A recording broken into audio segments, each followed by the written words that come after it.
Chris, your documentary is coming up. We've announced the date today. Can you give us the detail? What can we expect? A few sneak peeks. Yeah, well, we're simply trying to prosecute the argument that's been put to us for so long that when you put more wind and solar on a grid, and we're going towards 82% of all generation, we're below 40% at the moment. So we're going to, in the next 6 years, double that number, more than double that number, to have 82% of our generation come from wind and solar.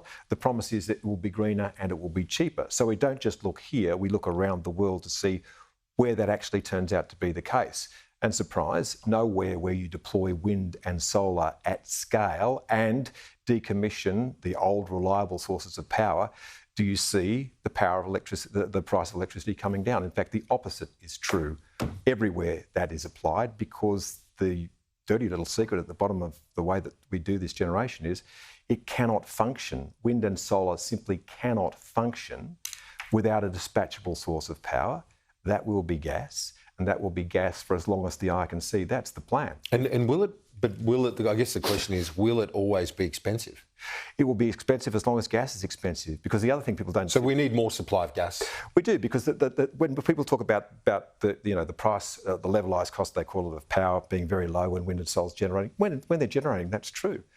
But Kieran, a simple thing, the peak hours of demand are morning and evenings everywhere. There is no solar power in the system when that happens. So something else is setting the price of power. It's set by the highest cost of generation, not the lowest.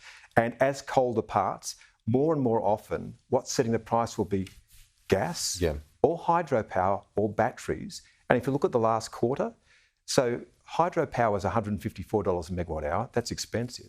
Gas is $184 a megawatt hour. That's very expensive. Batteries, if we do storage, $254 a megawatt hour. So the idea that we could do the transition with batteries doesn't work physically. They don't run long enough. They can't be big enough.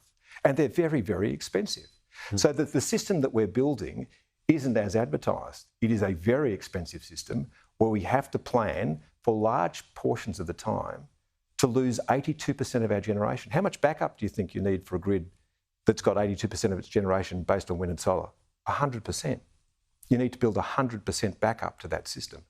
So what we are building is a very, very expensive electricity system which will be increasingly unreliable. And that is November 19? Yes, it is.